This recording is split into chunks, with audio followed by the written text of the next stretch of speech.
Dear students, आपका स्वागत है इस सेशन में। मैं doctor Sukhnandan Singh, department of life management, Dev Sanskriti Vishwavidyalaya, Shantikunj, Haridwar.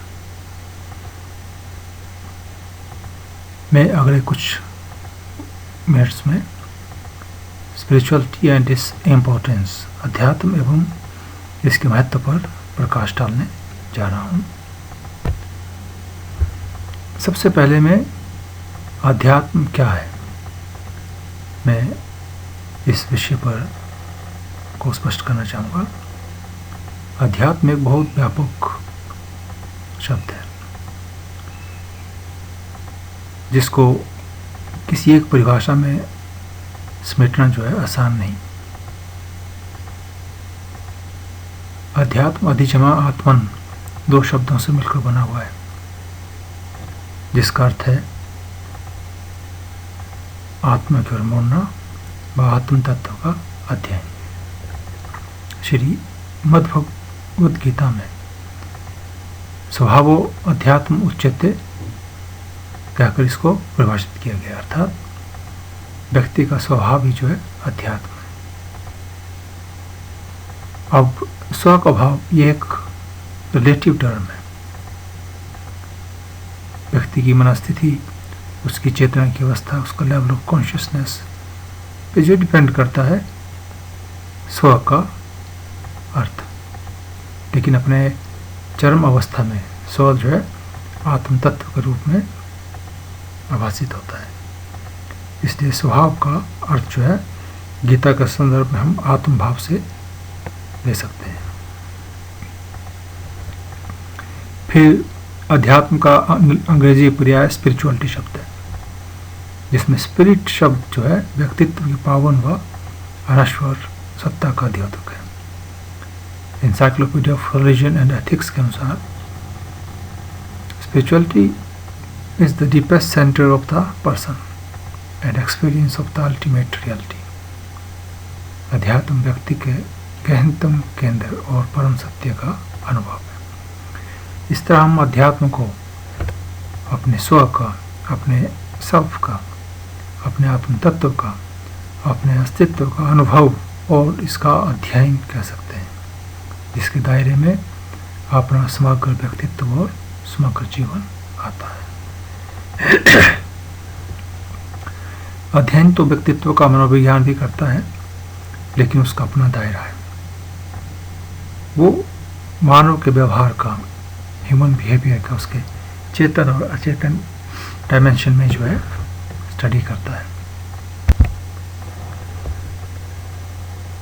परम पूज्य गुरुदेव ऋषि पंडित श्री राम शर्मा आचार्य जी के अनुसार अध्यात्म विशुद्ध रूप से मनोशास्त्र है। ये उच्चतर मनोविज्ञान है, हायर साइकोलॉजी। इसके 3 लेवल हैं, कॉन्शियस, अनकॉन्शियस और सुपर कॉन्शियस। जिनमें कॉन्शियस लेवल जो अचेतन स्तर, उसमें हमारे व्यवहार और बुद्धि आते हैं। जो अनकॉन्शियस लेवल है, अचेतन स्तर, उसमें व्यक्ति की आदतें आती हैं। और जो सुपर कॉन्शियस अतिचेतन स्तर है, उसमें व्यक्ति की उत्कृष्टता, उसकी एक्सलेंस, आदर्शवादिता, उसका आइडियलिज्म और उसकी दिव्यता, डिविनिटी आती है। व्यावहारिक रूप में परम पूज्य गुरुदेव के हिसाब से अध्यात्म ईश्वर के प्रति विश्वास, श्रेष्ठता और आदर्शों की परिकाष्ठा का नाम है। अध्यात्म को अपनाकर ये व्यक्ति सच्चे अर्थों में मनुष्य बनता है और मनुष्यता के आवश्यक गुणों से संपन्न होता है, उनको धारण करता है। नर से नारायण, लघु से महान, अष्ट से इंसान, मानव से महामानव, देवमान बनने का मार्ग जो है अध्यात्म के आधार पर ही प्रशस्त होता है। स्वामी विवेकानंद जी के शब्दों में मनुष्य जीवन की सबसे बड़ी विशेषता है कि वो अपने वास्तविक स्वरूप में आत्म तत्व है। अध्यात्म स्व की आत्म तत्व के रूप में अनुभूति है। आगे स्वामी जी कहते हैं, spirituality as a science, as a study is the greatest and the healthiest exercise that the human mind can have. अध्यात्म एक विज्ञान के रूप में और एक अध्ययन के रूप में मानव मन मस्तिष्क के लिए संभावित सबसे महानतम और सबसे स्वस्थ एक्सरसाइज या कसरत है। Spirituality is something sacred which makes a person explore and get in touch with his deepest aspect and get in tune with the ultimate reality. अध्यात्म एक जो है पावन तत्व है जिसके माध्यम से व्यक्ति खुद को एक्सप्लोर करता है, अपने गहनतम स्तर से वो जो है संपर्क में आता है और जीवन के परम सत्य के साथ जुड़ता है। Spirituality is the search after the highest ideal. अध्यात्म जीवन के सर्वोच्च आदर्श की खोज है।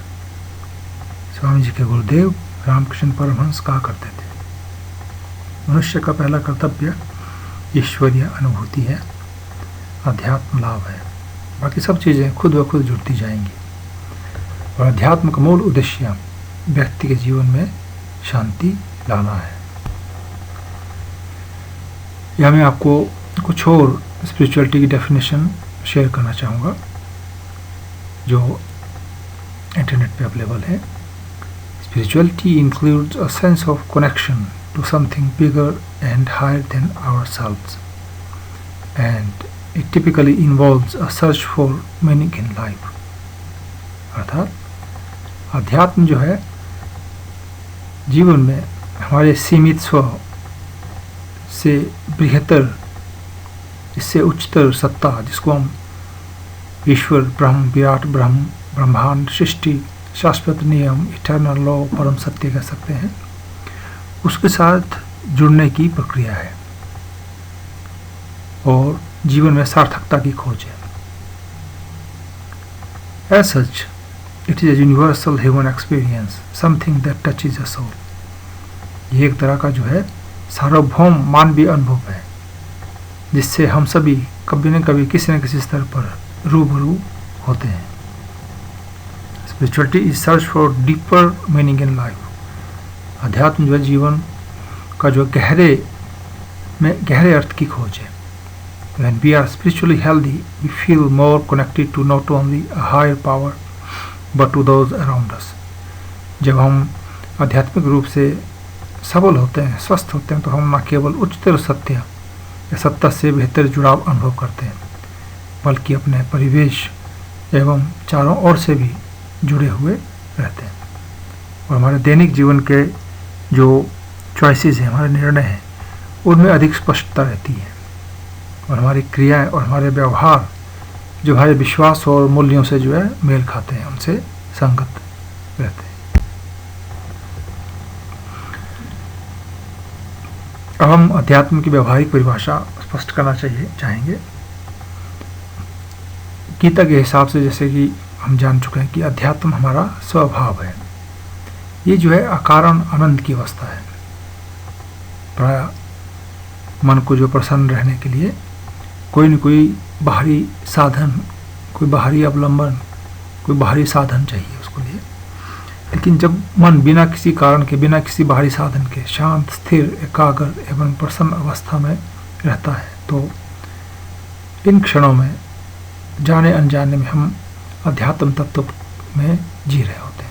ये हमारी स्वाभाविक अवस्था होती है। इस अवस्था को सचेतन रूप से होशोहवास में प्राप्त करने व बनाए रखने का जो विज्ञान विधान है वही अध्यात्म है।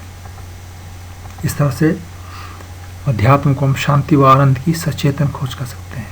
ये एक जो हमारा कॉन्शियस एफर्ट है, हमारी जो है कॉन्शियस ड्राइविंग है, हमारा जो है कॉन्शियस प्रयास है।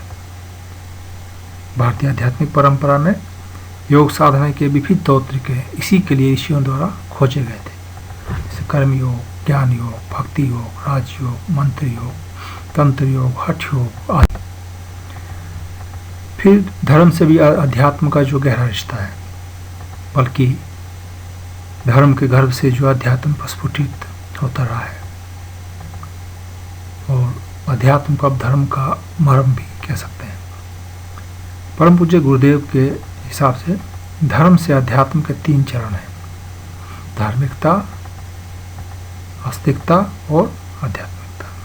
धार्मिकता का अर्थ है कर्मकांड, पूजा पद्धति। अब हम आते हैं अध्यात्म की आवश्यकता के ऊपर। अध्यात्म की परिभाषा के बाद जो है, इसके अर्थ के बाद हम स्पिरिचुअलिटी की नीड क्या है। सबसे पहले हम एब्राहम मैस्लो अपने ज़माने के बहुत बड़े एक मनोवैज्ञानिक हुए हैं 20वीं शताब्दी के मध्यकाल में।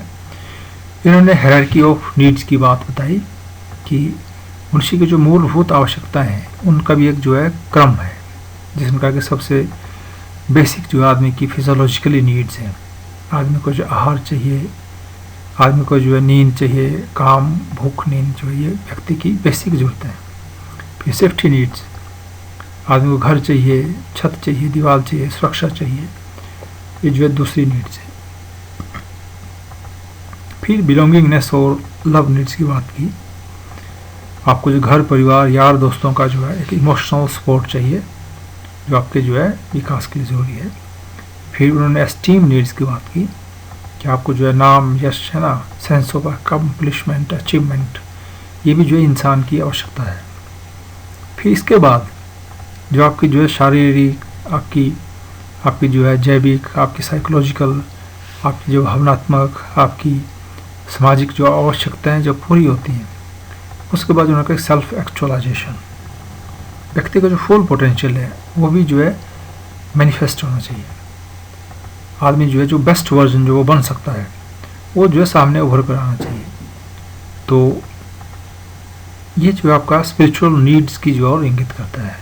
इन्होंने कहा कि स्पिरिचुअल आधार के पर ही जो है ये सब संभव बनता है। आदमी का जो फुल पोटेंशियल है वो प्रकट होता है। और अगर हमारी सारी उपलब्धियां हैं सांसारिक, और अगर हमारी सारी ज़रूरतें पूरी हो जाएं, उसके बाद भी जो अधूरापन रहता है, एक खालीपन को चोटता है, एक अंदर रिक्तता रहती है, एक वैक्यूम रहता है, तो अध्यात्म जो है उसको भरता है। और अगर सांसारिक नाम, यश, पद, पहचान, धन, वैभव जैसी बैसाखियों के हटते ही यदि उसके बावजूद भी हम शांत, प्रसन्न, संतुलित, स्थिर और हम बने रहते हैं, तो मान सकते हैं कि हम अध्यात्म तत्व में जी रहे हैं। अन्यथा जैसे जो व्यक्ति रिटायर होता है, या ये सारे अवलंबन, ये बैसाखियाँ अगर व्यक्ति से छूट जाती हैं, छिन जाती हैं, तो व्यक्ति जो है विकल, बेचैन, हैरान, परेशान, है ना, जीवन की सारी जो है सार्थकता उसकी जो है गायब हो जाती है। लेकिन अगर अध्यात्म तत्व है तो वो इनके बीच भी जो है मस्त और जो अपना शांत, संतुलित रहता है। तो यहाँ पर अध्यात्म का एक नया अर्थ जो प्रकट होता है, जो है उसका एक आंतरिक तत्व है। ये आत्मिक संपदा है जो सुख, शांति, शक्ति, आनंद, प्रसन्नता का आधार जो है व्यक्ति को अंदर ही देती है। अब अध्यात्म की आवश्यकता व्यक्ति कब अनुभव करता है? जब सब कुछ अनुकूल होता है तो प्रायः व्यक्ति अध्यात्म तत्व को जो है भुलाए बैठा होता है। कहावत भी प्रसिद्ध है कि दुख में सुमरिन सब करे, सुख में करे न कोई, जो सुख में सुमरिन करे तो दुख काहे को होए। तो जीवन में जब दुख आते हैं, झटके आते हैं, इसके शौक्स आते हैं, बाहर से प्रहार होते हैं, या अपनों का वियोग बिछोह होता है, या किसी तरह के विषाद के पल आते हैं, तो इसके बाद व्यक्ति जो है एक अनश्वर अवलंबन का जो है आवश्यकता उसकी महसूस करता है। जैसे उदाहरण कुरुक्षेत्र का रण क्षेत्र में विषादग्रस्त अर्जुन है, जिनको कुछ सोचता नहीं है। जब रण क्षेत्र में युद्ध में उनके अपनों से ही उनको जो है लड़ने की स्थिति आ जाती है, तो वो जो है गहरे अवसाद में चले जाते हैं।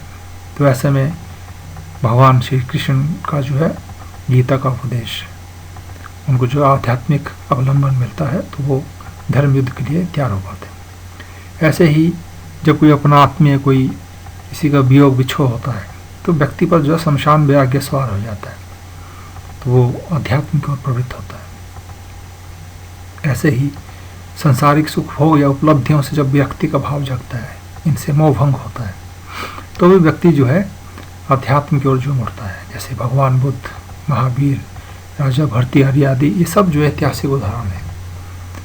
और ऐसे ही कुछ लोगों में जन्म जाति सहज जिज्ञासा होती है, शायद वो पूर्व जन्म का उनका जो है मैच्योरिटी रहती है, कि बचपन से ही जीवन के परम सत्य की खोज में रहते हैं, जैसे आदि शंकराचार्य, स्वामी विवेकानंद, परम पूज्य गुरुदेव आचार्य श्री राम शर्मा, बचपन से ही उस परम सत्य की खोज में रहे। तो गीता में इन सब को जो है अर्थार्थी, जिज्ञासु और ज्ञानी के रूप में जो है वर्णित किया गया है, जो अध्यात्म की ओर जो है प्रवृत्त होते हैं। व्यक्ति किसी न किसी मोड़ पर जो है इन किसी कैटेगरी में स्वयं को पाता है और अध्यात्म की ओर बढ़ता है। अब हम आते हैं नेक्स्ट टॉपिक पे, अध्यात्म का महत्व, इम्पोर्टेंस ऑफ स्पिरिचुअलिटी। सबसे पहले अध्यात्म जीवन की जो है समग्र समझ देता है, एक होलिस्टिक जो है एक अंडरस्टैंडिंग देता है। व्यक्ति को समझ आता है कि देह मन से परे भी जो उसके व्यक्तित्व का वजूद है, एक अनश्वर सत्ता, जिसको आत्म तत्व, दिव्य तत्व, देवत्व कहा गया है। परम पूज्य गुरुदेव ने मनुष्य में देवत्व का जागरण की बात की थी। तो ये जो है चेतन अचेतन ही नहीं, हमारा जो स्वरूप है वो अति चेतन भी है ना। जब समझ आता तो व्यक्ति जो है अपने आप को समग्र रूप में समझने का प्रयास करता है। दूसरा महत्व, एक तरफी भौतिक विकास का संतुलक। जब व्यक्ति बिना अध्यात्म के होता है तो वो सांसारिक उपलब्धियों के पीछे वन साइडेड जो आगे बढ़ता है, या सिर्फ धन के पीछे बढ़ रहा होता है वो, या जीवन में जो है वो सांसारिक सुख भोग में ही लिप्त होता है, या सिर्फ वो नाम यश के पीछे ही हाथ धोकर पड़ा होता है। ऐसे में उसके अंदर जो एक अशांति, एक असंतुलन, एक डिसबैलेंस जो है पैदा होता है। अध्यात्म तत्व जो है इस डिसबैलेंस को ठीक करता है। ऐसे में व्यक्ति गृहस्थ और समाज संसार में रहते हुए भी एक जो है एक सुख शांतिपूर्ण जीवन जीता है। इसे परम पूज्य गुरुदेव ने व्यवहारिक अध्यात्म की संज्ञा दी थी। तीसरा महत्व, द्वंद्व के पार जाने की शक्ति व सूझ। सुख दुख, मान अपमान, लाभ हानि, उतार चढ़ाव, ये व्यक्ति के जीवन में आते रहते हैं। इन द्वंद्वों के बीच भी जो है अध्यात्म के आधार पर व्यक्ति एक समता, संतुलन की स्थिति में रहता है। उसके जीवन में तनाव, अवसाद, स्ट्रेस, डिप्रेशन सब आता है, लेकिन उनसे जो है उभरने की क्षमता उसके अंदर जो है बेहतरीन पाई जाती है। और चौथा जो महत्व है, अपने भाग्य विधाता आप होने का भाव। जीवन की जो समस्याएं आती हैं, एक आध्यात्मिक व्यक्ति उनका कारण अपने अंदर ही खोजता है और उसको समाधान भी अंदर ही पाता है। वो बाहर अधिक उलझता नहीं, वो चुनौतियों का साहसपूर्ण सामना करता है। बिना अध्यात्म के व्यक्ति समस्याओं का कारण अपने अंदर खोज नहीं पाता, सारा उसको बाहरी सब दोष दिखता है और वो जो परिस्थितियों में उलझता रहता है। तो अध्यात्म जो व्यक्ति को स्वयं पर, एक जीवन पर न्यूनतम कंट्रोल का भाव देता है और उसके अंदर अपने भाग्य विधाता होने का जो एक कॉन्फिडेंस जो एक जागृत होता है।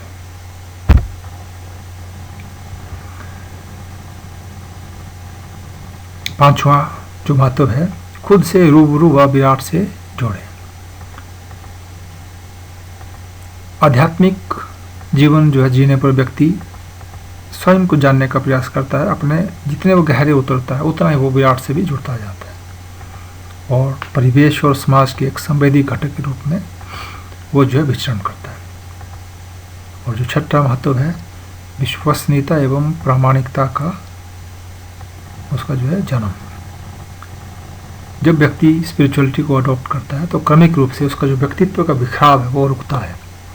उसकी जो पर्सनल इंटीग्रेशन है वो जो घटित होती है, चरित्र का गठन होता है और एक विश्वसनीय और प्रामाणिक व्यक्तित्व का जो एक जन्म होता है, जो मेरे ख्याल से एक जो महत्वपूर्ण उपलब्धि रहती है समाज संसार में रहते हुए। और सातवां पॉइंट, सातवां महत्व, व्यक्तित्व की चरम संभावनाओं का साकार होना। जैसे जैसे व्यक्ति आध्यात्मिक जीवन शैली को अपनाता है, जीवन की समग्र समझ विकसित होती है, उसका मानसिक स्थिरता और एकाग्रता जो है में इजाफा होता है और उसके साथ उसकी जो क्रिएटिविटी बढ़ती है, उसकी प्रतिभा का प्रस्फुटन होता है और उसके जो ब्लॉकेजेस हैं इनर वो धीरे धीरे हटते जाते हैं और उसकी आंतरिक क्षमताओं का जागरण उभार होता है और जीवन की चरम संभावनाएं धीरे धीरे साकार होती जाती है। इसके साथ जीवन में एक नया अर्थ, एक सार्थकता और परिपूर्णता का भाव जो है आप्लावित होता है। सेंस ऑफ फुलफिलमेंट जीवन में आती है और समग्र जीव दृष्टि के साथ मानव प्रकृति की भी गहरी समझ आती है, उसको एक गहरी अंडरस्टैंडिंग ह्यूमन नेचर की। तो एक व्यवहार कुशल जो है वो जीवन जीता है। स्पिरिचुअलिटी उसको गहन अंतर्दृष्टि, डीप इंसाइट देती है, जिससे उसको जो अपने स्वधर्म का जो है बेहतर बोध होता है। वो अपने मौलिक जीवन लक्ष्य को समझता है और एक कर्तव्यपरायण जीवन जीता है। अध्यात्म स्वस्फूर्त नैतिकता को संभव बनाता है। वो अपने विवेक के आधार पर नैतिक जीवन जीता है। एक सेल्फ डिसिप्लिन, अनुशासन को जो है उसके जीवन में समावेश होता है। बिना अध्यात्म के व्यक्ति जो है बाहरी दबाव, भय के कारण जो है नैतिक होता है, लेकिन आध्यात्मिक व्यक्ति जो है अंदर से अपनी समझ के आधार पर एक अनुशासित जीवन जीता है और व्यक्ति ईमानदारी और जिम्मेदारी के साथ रहता है। अध्यात्मवादी जीवन दृष्टि के साथ व्यक्ति जो एक सकारात्मक और आशावादी जो है जीवन जीता है, चाहे वो कितने भी अभाव में या प्रतिकूलताओं में रहना पड़े, वो जो है एक संतुलित और एक प्रसन्न जीवन जो है जीता है। और जहाँ तक परिवार की बात करें तो अध्यात्म जो है परिवार में संस्कारों का बीजारोपण करता है। परम पूज्य गुरुदेव ने इसी आधार पर कहा था कि परिवार जो है को गृहस्थ तपोवन की संज्ञा दी थी और कहा था कि परिवार नर रत्न की खदान बनता है।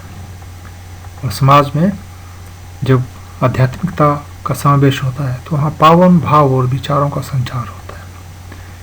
वर्तमान जो आस्था संकट जिससे हम गुजर रहे हैं, जो वैचारिक प्रदूषण पूरे वातावरण में फैला हुआ है, इस युग में आध्यात्म का महत्व जो है समझा जा सकता है।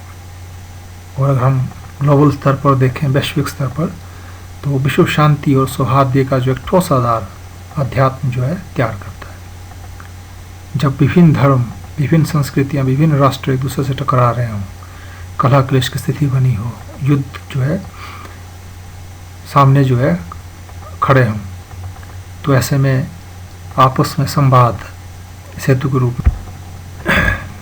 तो ये संक्षेप में था अध्यात्म, इसका अर्थ, इसकी आवश्यकता और इसका महत्व। और अंत में मैं छोटा सा आपको होमवर्क देना जा रहा हूँ। अब जरा सोचें, जरा विचारें, आपके लिए अध्यात्म क्या अर्थ रखता है। दूसरा, आप अध्यात्म को कितना महत्वपूर्ण मानते हैं। तीसरा, अध्यात्म की आवश्यकता आप कब अनुभव करते हैं। चौथा, नित्य अपने आत्मिक विकास के लिए आप कितना समय दे पाते हैं। पांचवा, आध्यात्मिक विकास के लिए आपका न्यूनतम कार्यक्रम क्या है। और छठा, जीवन में यदि अध्यात्म ना हो तो क्या होगा। आप इस पर विचार करिए और संभव हो तो आप हमारे साथ शेयर कर सकते हैं कहीं। और अगर आपको जो कंटेंट हमने इसमें पीपीटी में दिया है और विस्तार से पढ़ना हो तो आप जो नीचे डिस्क्रिप्शन में लिंक में आप जो है हमारे आर्टिकल को पढ़ सकते हैं हमारे ब्लॉग पर। और अब तक आपने धैर्य के साथ पूरा पीपीटी सुनी, पूरा जो है उद्बोधन सुना, इसके लिए आपका धन्यवाद। ओम शांति शांति शांति।